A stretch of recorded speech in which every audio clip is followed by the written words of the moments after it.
back, Chef Gilmore. I am so excited to have you back on Zef Zan TV, and I know we were emailing back and forth, and our month of July at Zef Zan TV, we're actually celebrating heroes. And to us, heroes are not totally, superheroes in capes, but or maybe soldiers like you who actually go fight wars.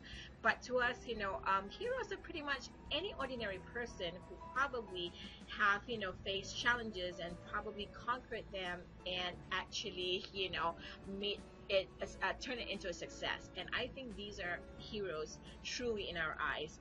And your story is kind of cool because you are a war hero, and in this episode of From War Hero to Business Hero, I think you truly are a hero because you come from background of the military background. You've served in 2 wars, correct?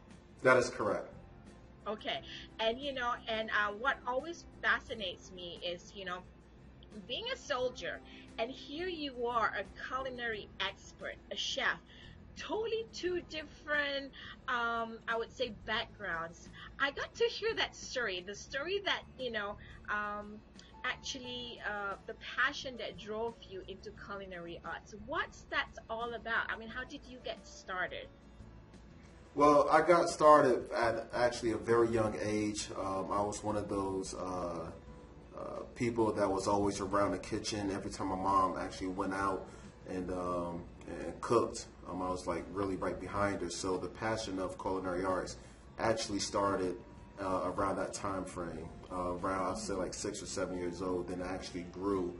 Now you have a lot of cookbooks being produced, a lot of leading chefs on Food Network station, different culinary TV shows as well. So a combination of all of that. Combination of just going into a restaurant, casual dining, fine dining restaurant, if you will, and seeing people, facial expressions and body gestures and such, as they get that plate of food being put in front of them, and watching that expression just of happiness and joyfulness just really come out.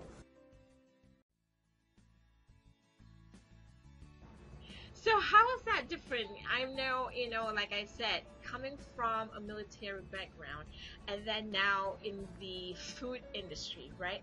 How is that? How did that happen? Of course, I understand that you're driven by your passion, that putting something in front of them and they taste what you made for them, and when their faces lit up, that is so rewarding.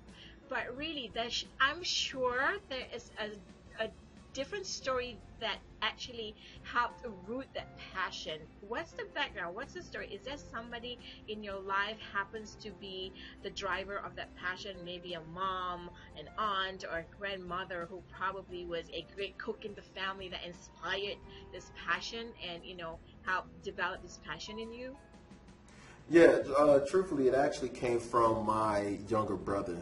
I actually got him excited into culinary arts, and then he took the same feeling of culinary arts and just drove it in a completely different direction. So just to tell you that, looking at how my brother started out with the same interest of culinary arts under me, and looking at through his hard work and efforts what that led up to, so that really brought me back into a full swing of culinary arts, and that's why you have me here in Johnson & Wales and majoring in culinary arts and so forth. But I pull a lot of my inspirations from him, because now being an older brother, I'm playing catch up to my younger brother, so that's kind of a funny thing. Inspiration comes from anywhere, doesn't it? Yes, it does.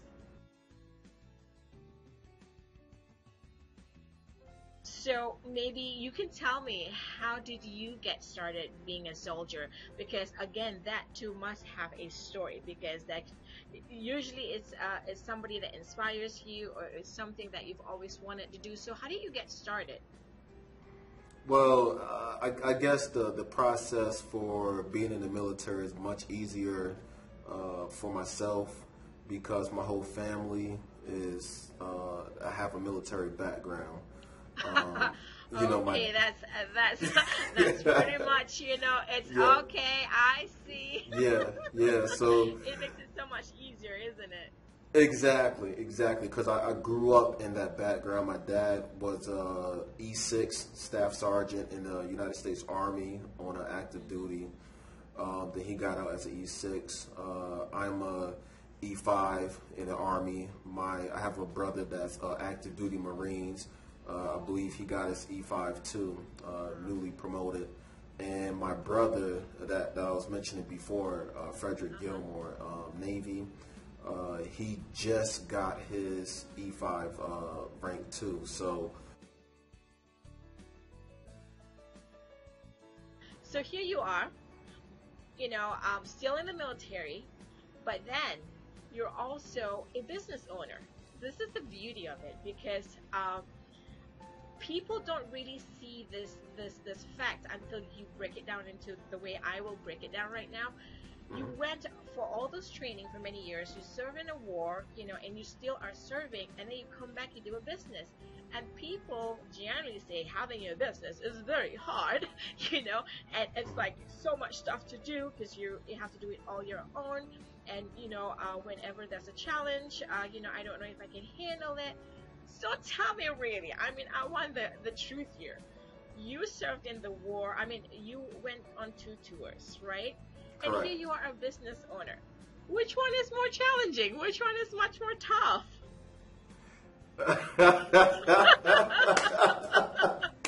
Oh man. Well, I that's I actually mean, that's actually a very good question. I would say that running a business is a lot harder than a deployment of any kind. really? Yes, there's a lot of Wow, that's amazing. yeah. I mean, Which, why do you war say that? because war is straightforward. And what I mean by that is year round prior to you being deployed, you're training. You go into the fields, you go into the range, the shooting range. You're doing a lot of certifications. And then when you actually deploy, then you're doing your job that you've been training for that whole year block. You're doing that. So you're already prepped for it. But the thing with business is there's a lot of things that happen to yourself or to your business that is unexpected. So, what would you say, starting your own business right now, that you're a business owner, what have you learned? If there's one thing that you would say you learned from starting your own business, what is one big element that you learned from starting your own business? Time management. Many of us don't have it. The lack of Yeah. it, right? Yes, Yes. exactly. So tell me about that. What you've learned from time management. Well, you learn as everybody that's going to view this video may know that while serving in the military, you will learn time management, but Right. uh, it's on a much smaller scale compared to being a CEO or a person in my situation. You're looking at, and I'm just saying for myself, I have a business with 15 chefs. I'm a full-time student at Johnson & Wells. I'm a full-time father. I Oh got yeah, I three forgot you're a kids. student at Johnson and Wales too. There you go. Four Yes, major things.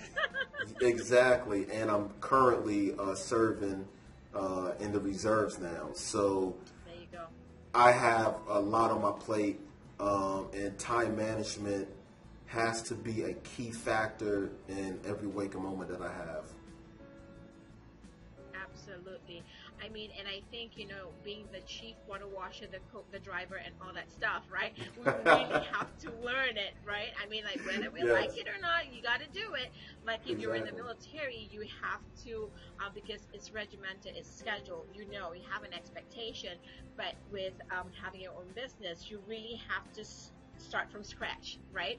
You have to Exactly. have a feel of what your time is, and you have to play it out.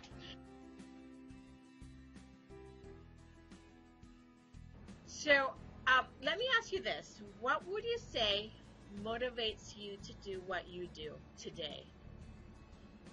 My family, And Chef my Gilmore and Co. Okay. my kids is the biggest Okay. motivator. I look at life. I look at what happened to those that took life as a joke or for granted, and where that left them off. Usually, Yeah. you know, Crossroad, Rhode Island's, a homeless shelter or on the street Right. somewhere. And Right. I look at people that took life seriously at a younger age, made smarter investments, educations, whatever they had to do to succeed. And I see where that left them off. So I want to be in that same light. And I want to be a shining example to all three of my kids and show them, hey, look, with hard work, dedication, and pure focus, with education and with smart investments or investment moves, this is what you can have or you can achieve later on in your life. So my kids Absolutely. is the greatest everything to me because Chef Gilmore Company is for them. There you go. So, if I were to ask you, where do you visualize, or what's your vision for Chef Gilmore and Co. Probably 2 to 5 years from now? Where do you see yourself? 2 years from now, Chef Gilmore Company will cover a majority of the East Coast. 5 years from now, we'll be covering the United States. I love that, the way you say it, that conviction. And I think it's important for us to say that because it's true. That's why they say you reach for the stars, you probably land on the moon, right? So, and I Exactly. think you're awesome by putting that, because everybody has to have affirmations. And the way you said it, it sounded like you've already affirmed this to yourself, and you know where you the direction that you're heading. And I just can't wait to follow you guys and see what's new. And please, at any time, reach out to us and see if there's any way that we can help you. Definitely, this is going to be interesting to follow you on your journey. Yes, thank you. You already have helped in a big way. You actually opened us to the Connecticut market.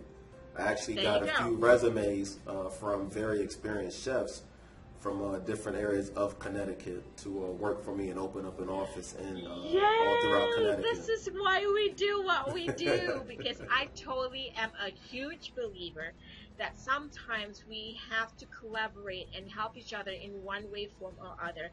And for us, doing the videos, or the interviews are pretty much our way of also, trying to make things work, build that relationship, that collaboration, because we all never know when our next customer or our next client will come from, right? Because all I would Exactly. probably know, with us using so much technology in our businesses these days, I'll probably get a call from somebody in Rhode Island and go like, "Hey, can I coach? Can I train with you?" Because you'll never know, because that's a possibility that happens. So, thank you so much for your time, for being here. I mean, I really can't wait for that 2 year period and a 5 year period and go like, "Hey, I know Chef Gilmore. He actually was on our show." So Yes. this is pretty cool. Pretty cool. Now, before we go, we want to make sure you have a way of getting in touch with Chef Gilmore. So, as you can see, I am looking at his website right now. So, the website is www.chefgilmore.com, and you can get all the information about the company, about what they do, right here on their website, and you can also like their Facebook page. All right, so all their information's there should you need their service. And I understand that he's also constantly looking for team members, so team members who understand their passion and also are passionate about what they do. This is where you would get Chef Gilmore's information and how to contact him. So this is Zef Zan, and folks, again, thank you for watching. You're watching Zef Zan TV, the show that brings you a dash of passion to the perfect blend of ingredients for your success in business and in life. We'll see you in the next episode. Bye-bye.